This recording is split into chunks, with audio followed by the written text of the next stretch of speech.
सिन्दूरशोभाकरं वन्दे शैलसुतासुतं गणपतिं सिद्धिप्रदं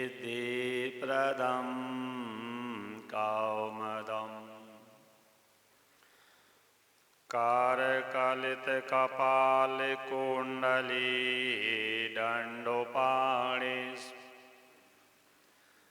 तरुणतिमिरनीलव्यालयगोपवीति क्रतो समयसपर्यादो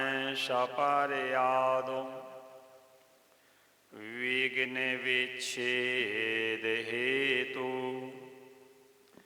जयतो बटुकनाथाय सिद्धिदासाधिकानां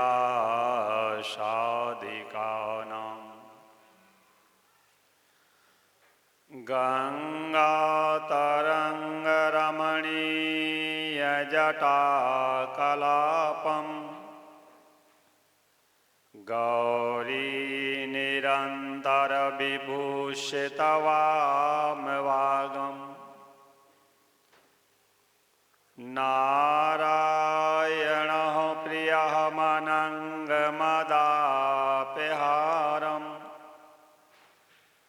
वाराणसीपुरपतिं भज विश्वनाथम्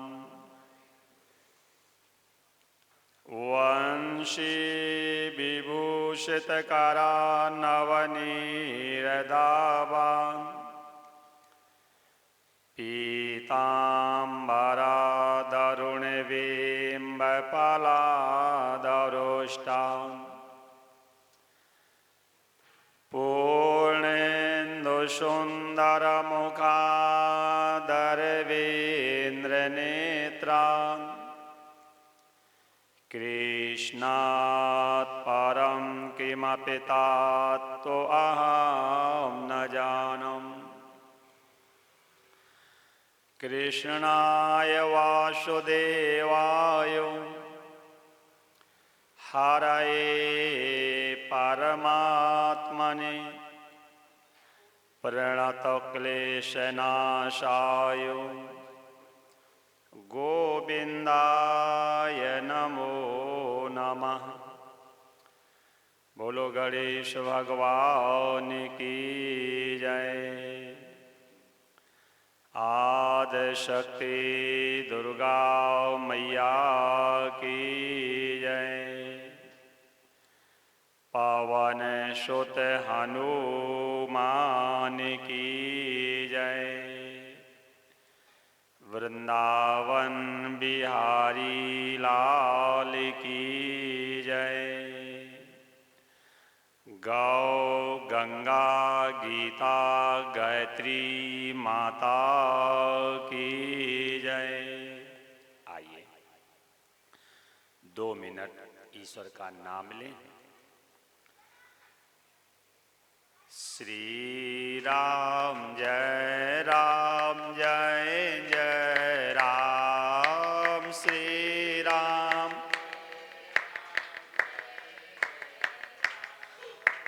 श्री राम जय जय राम। श्री राम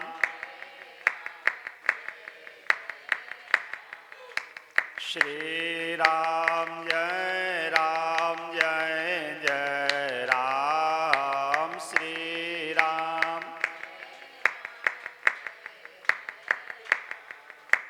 श्री राम जय जय राम। श्री राम श्री राम जय जय राम। श्री राम श्री राम जय जय राम। श्री राम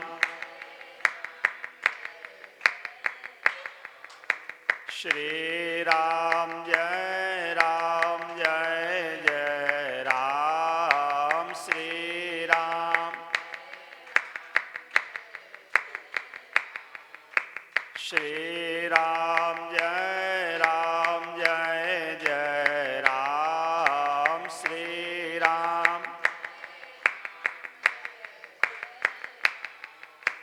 श्री राम जय जय राम श्री राम।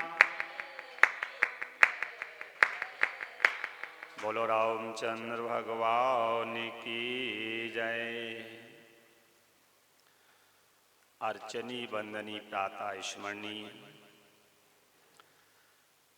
भागवत कथा रसिक वृंद एवं 3 लोक 14 भुवन में विद्यमान विद्वद्गण संत समाज श्रोतागण, आप सबके पवित्र अंतःकरण में विद्यमान हमारे आराध्य देव भोले शंकर को कोटि कोटि प्रणाम। नारायण।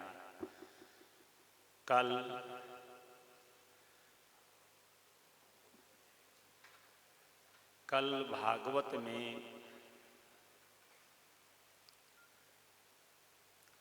कुबेर के 2 पुत्र नलग्रीव और मणिकुंवर के उद्धार की चर्चा सुन रहे थे। इस कथा का आशय यही था कि पैसे वालों की पराया संतानें बिगड़ी होती हैं, क्योंकि माता पिता ने धन कमाना तो सीखा है, लेकिन बच्चों को संस्कार देना नहीं सीखा। कुबेर माने वित्त मंत्री कहें या पैसे वाला कहें, क्योंकि धन में मद होता है। किसी ने कहा भी है, पैसे की गर्मी और गरीबी की लाचारी। अमीरी तेरे 3 नाम, परसा, परशु, परशुराम। और गरीबी तेरे 3 नाम, लुच्चा, लफंगा और बेईमान। जब पैसा होता है तो ऐसे व्यक्ति इज्जत करते हैं, सम्मान करते हैं, जो कभी आपने कल्पना नहीं की होगी। और जब पैसा नहीं होता है तो सबसे ज्यादा अपने व्यक्ति ही अपमान करते हैं।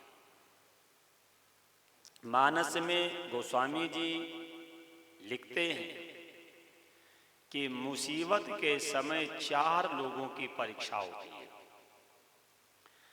धीरज, धर्म, मित्र और नारी, और आपत काल परखियो चारी। 4 लोगों की परीक्षा विपत्ति के समय होती है। धीरज और धर्म जो हैं ये अंदर के विषय हैं, और मित्र और नारी ये बाहर के विषय हैं। मेरे हिसाब से ये चौपाइयाँ, ये शास्त्र की बातें अब शास्त्र में ही हैं, आचरण में नहीं है। शास्त्र की बातें आज शास्त्र में ही रह गई हैं, लेकिन आचरण में कहीं दिखती नहीं। क्यों? टका कर्मा, टका धर्मा, टका ही परमो तपा, और यश पार्श्वे टका नास्ति, हा हा टकटकायति नरा। टका कर्मा, जिसके पास पैसा है वही कर्म योगी है। टका कर्मा, टका धर्मा, जिसके पास पैसा है लोग उसी को धार्मिक मानते हैं। टका कर्मा, टका धर्मा, टका ही परमो तपा, जिसके पास पैसा है लोग उसे आज तपस्वी मानते हैं। टका कर्मा, टका धर्मा, टका ही परमो तपा, और यश पार्श्वे टका नास्ति, हा हा टकटकायते नरा। जिसके पास पैसा नहीं है इस आधुनिक जमाने में, उस व्यक्ति की चारों ओर थू थू होती है।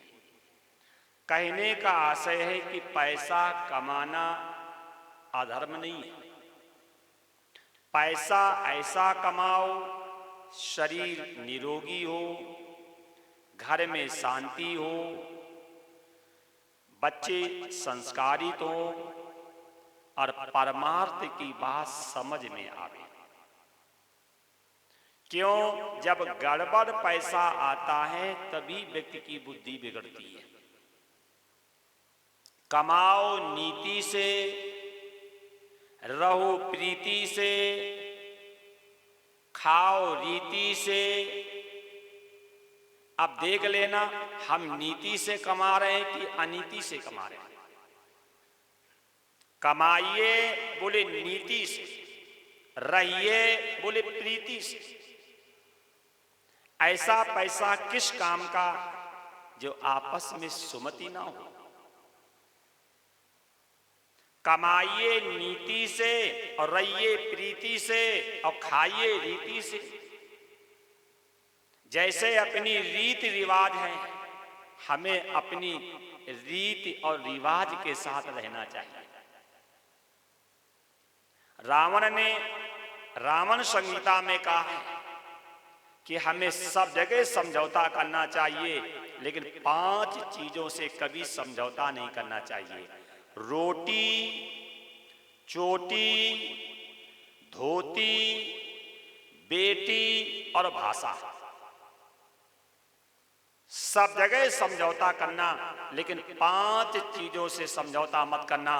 रोटी, जहां खाने पीने की बात आवे वहां अपनी रीति को याद करना चाहिए। रोटी और बेटी,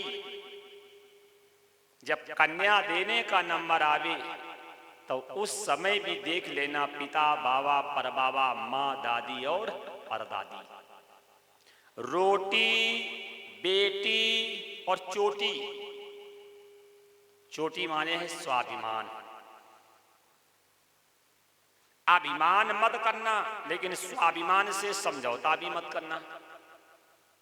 अभिमान करने से व्यक्ति का पतन होता है और स्वाभिमान करने से व्यक्ति का कल्याण होता है। रोटी, बेटी, चोटी और धोती। धोती माने अपना पहनावा ओढ़ावा। और भाषा, अपनी जो मूल भाषा है हमें उस भाषा से भी समझौता नहीं करना चाहिए। तो पैसा कमाना शास्त्र मना नहीं करते।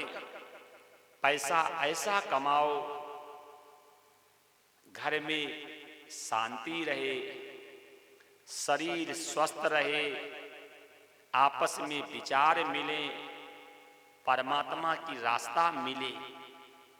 ये गड़बड़ पैसा जो आता है तभी तो ईश्वर से भटका देता है। जैसे कुबेर के दोनों पुत्रों को आपने देखा, ये पैसे वाले की संतान थे, परिणाम क्या निकला? श्राप के भागी बने।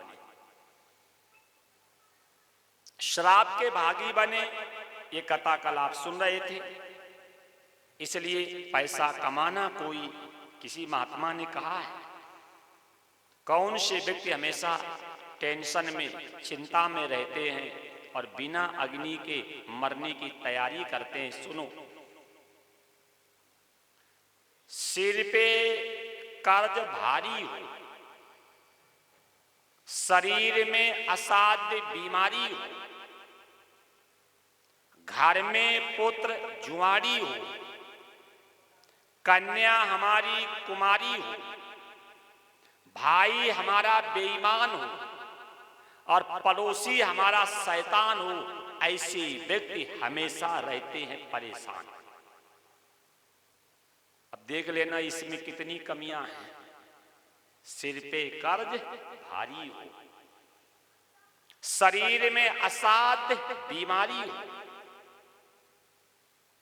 पुत्र घर में जुआड़ी हो, कन्या घर में कुमारी हो, पत्नी हमारी स्वेच्छाचारी हो, भाई हमारा बेईमान हो और पड़ोसी हमारा शैतान हो, ऐसे व्यक्ति हमेशा परेशान रहते हैं।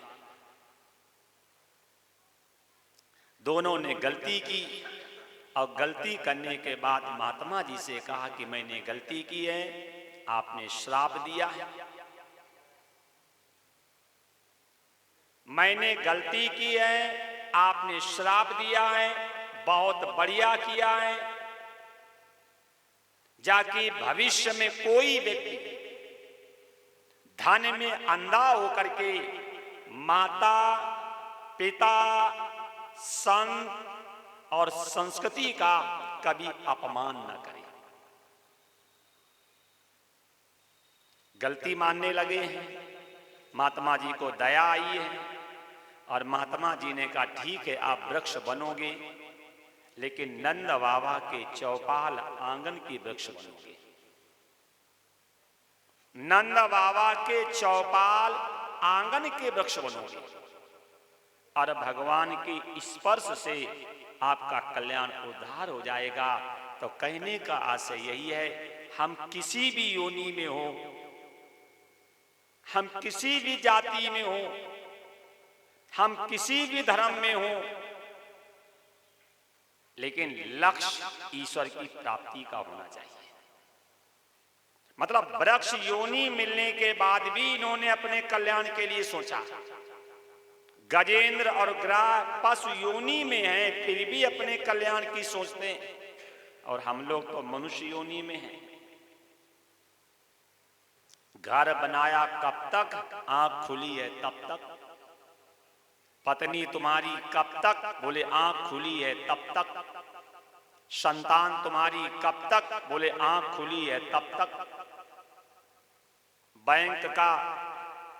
बैंक बैलेंस कब तक, बोले आंख खुली है तब तक। ये जो भी हमने तैयारी की है, ये आंख खुले की तैयारी की है, थोड़ा आंख मिचने की भी तो तैयारी करो। ये जो भी हमने तैयारी की है, जो भी हमने संग्रह किया है, कब तक, बोले आंख खुली है तब तक। तो चाहे हम मनुष्य योनि में हो, चाहे हम पशु योनि में हो, चाहे हम पक्षी योनि में हो, और चाहे हम वृक्ष योनि में हो, कैसे भी अपने कल्याण के लिए, अपने उद्धार के लिए, अपनी मुक्ति के लिए, अपने उद्धार के लिए लक्ष्य रखना चाहिए। हनुमान जी लंका में जा रहे थे और मैनाक नाम के पर्वत ने कहा विश्राम कर लो, तो हनुमान जी ने क्या जवाब दिया था, राम काज कीन्हे बिन मोई कहां विश्राम। जब तक मैं ईश्वर का काम, ईश्वर की प्राप्ति कर नहीं लूंगा, तब तक मुझे विश्राम नहीं होगा। गोकुल में ये चर्चा होने लगी कि जब से लाला हुआ है तब से कहीं पूतना आ रही है, कहीं सक्टासुर आ रहा है, कहीं तृणावर्त आ रहा है, कहीं वृक्ष फटफट के गिर रहे हैं। अब हम लोग वहां रहेंगे जहां पर मेरा कृष्ण ठीक रहे। पूरे गांव में आपस में मंत्रणा हुई है और मंत्रणा होने के बाद निष्कर्ष निकाला गया, हम लोग गांव को छोड़ करके शहर चलेंगे। देखो तो लोगों को ईश्वर से कितना प्रेम था कि हम लोग वहां रहेंगे जहां मेरा कृष्ण सही रहेगा। सभी लोगों ने अपने अपने सामान को गाड़ी पे लादा और गोकुल से वृंदावन की ओर बढ़े। अब शिक्षा लो, ईश्वर का प्राकट हुआ है मथुरा में, उत्सव मना है गोकुल में, और लीलाएं की हैं वृंदावन में। लीलाएं जो की हैं बोले वृंदावन में। अब मथुरा का उल्टा करिए, क्या होता है, राथु मा। मथुरा का उल्टा करेंगे तो होता राथु और मा। और अगर बीच का शब्द निकाल दो तो क्या बचता है, राम। अगर मेरी जीवा पे और मेरे परिवार के प्रत्येक व्यक्ति की जीवा पे राम का नाम आ जावे तब मेरा घर बन गया मथुरा। मेरी जीवा पे राम का नाम आ जावे, मेरे परिवार में सभी व्यक्तियों के जीवा पे राम का नाम आ जावे तो शरीर और परिवार बन गया मथुरा। क्या होगा? फिर अंदर ईश्वर का प्राकट्य होगा, अंदर ईश्वर का प्राकट्य होगा। और फिर उत्सव कहां मनेगा? गोकुल। गो माने होता इंद्रिय, कुल माने होता समूह। जो इंद्रियों को संयम में करेगा तो इसी शरीर में प्रभु का उत्सव मनेगा। अब फिर क्या आया? वृंदावन। वृंदा माने होता भक्ति, भक्ति का वन। जब इंद्रियों को संयम में करेंगे तो यही शरीर मेरा बन जाएगा वृंदावन। ईश्वर का प्राकट होता है मथुरा में, उत्सव मनता है गोकुल में, और लीलाएं करते हैं वृंदावन में। सभी लोग अपने अपने सामान को गाड़ी पे लाते हैं और लाद करके सब लोग गांव को छोड़ करके वृंदावन की ओर जाते हैं। जब वृंदावन की ओर गए हैं, यमुना जी के तट पे सब लोगों ने अपने अपने सामान को व्यवस्थित तरीके से रखा है, राउटियां लगा ली, छप्पर छा लिए और प्रेम से सब लोग वृंदावन में रहने लगे।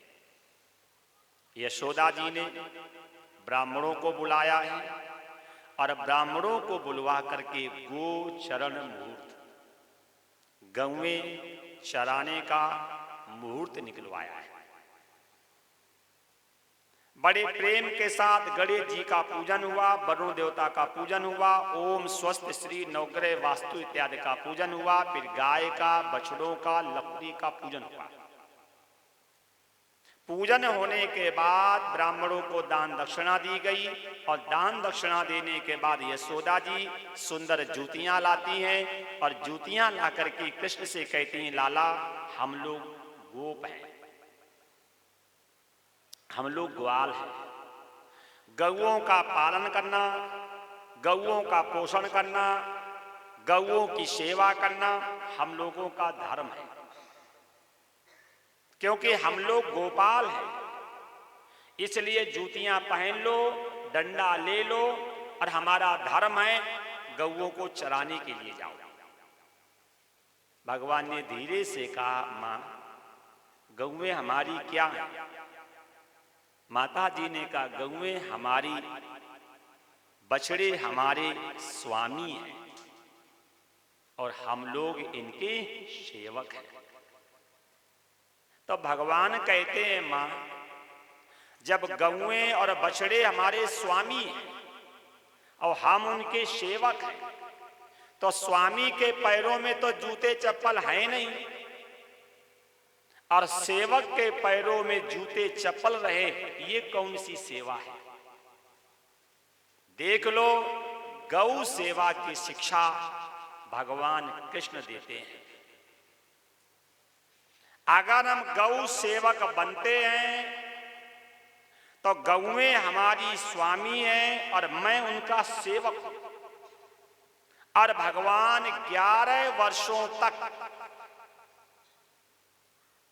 वृंदावन में रहे, कभी पैरों में जूते चप्पल नहीं पहने। और आज तो गौशाला खोल खोल करके बैठे, कमेटी वाले तो इसी में पड़े, अब गौएं बेचारी कीचड़ में पड़ी। कमेटी वाले खा खा करके तो मोटे हो रहे हैं, अब गौएं भूख और प्यास से दुबली और पतली हो रही।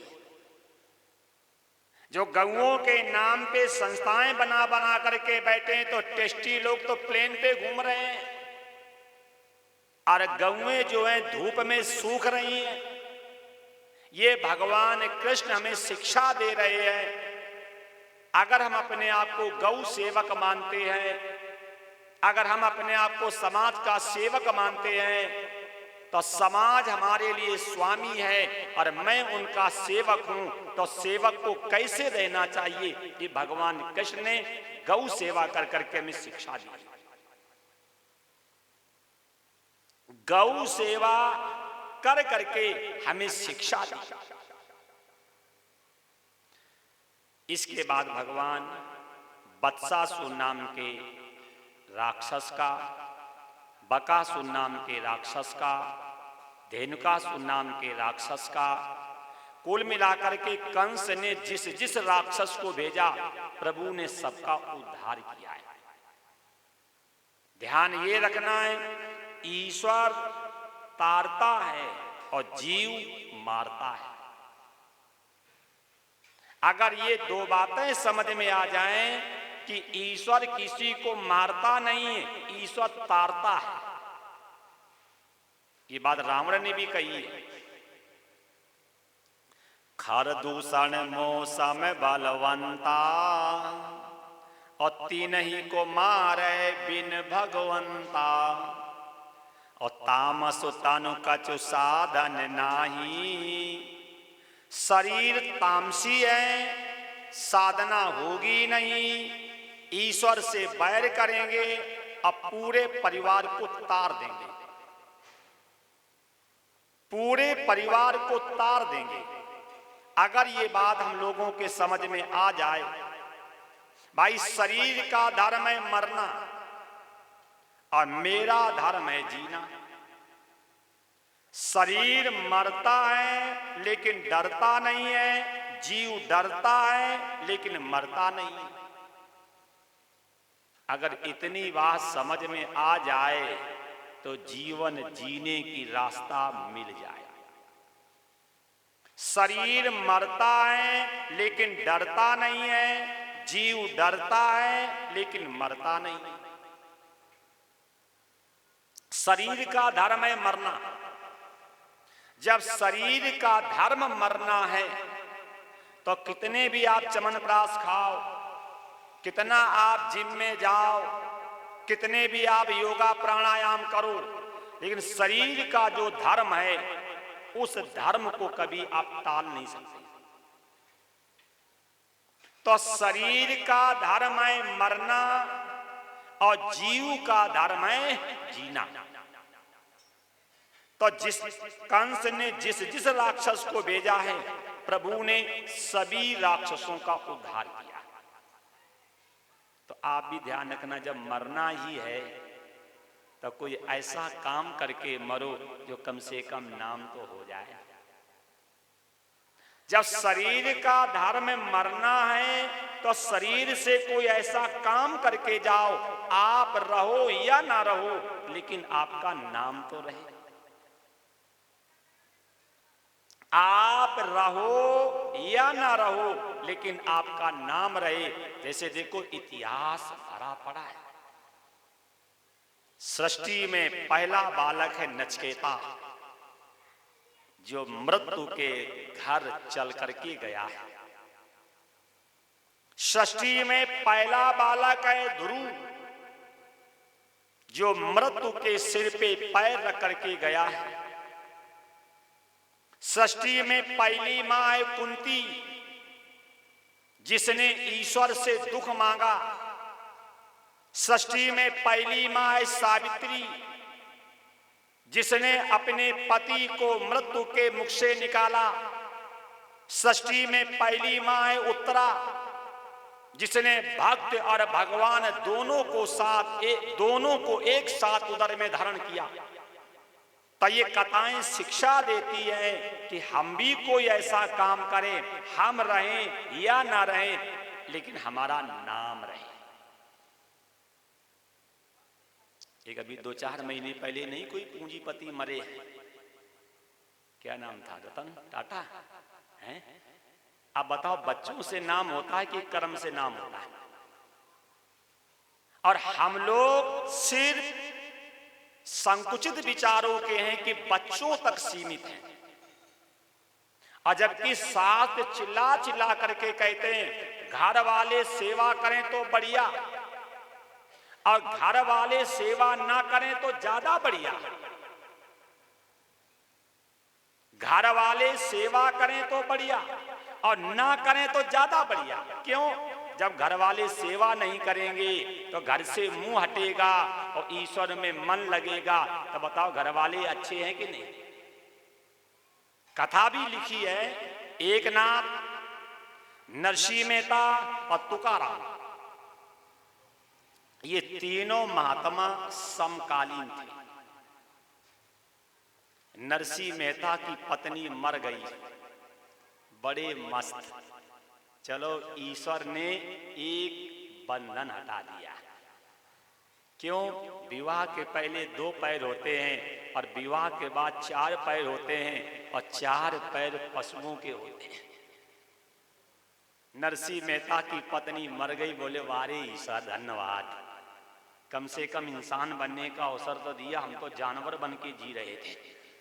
भूल गए राव रंग, पचक गई गलरियां, 3 बातें याद नहीं, नून तेल लकड़ियां। और एक नाथ जी की पत्नी बहुत सज्जन थी।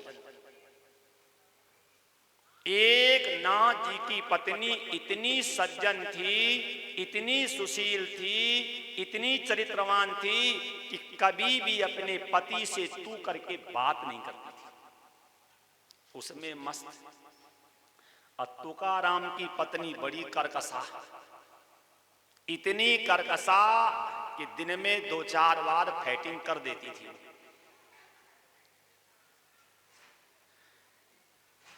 ये बैठ करके कीर्तन कर रहे थे, पत्नी ने कहा ये दिन दिन भर बैठ करके राम राम चिल्लाता है, निकम्मा कामचोर, जंगल में जा गन्ना लेकर के आ। ठीक, पत्नी की बात मान करके जंगल में गन्ना लेने गई।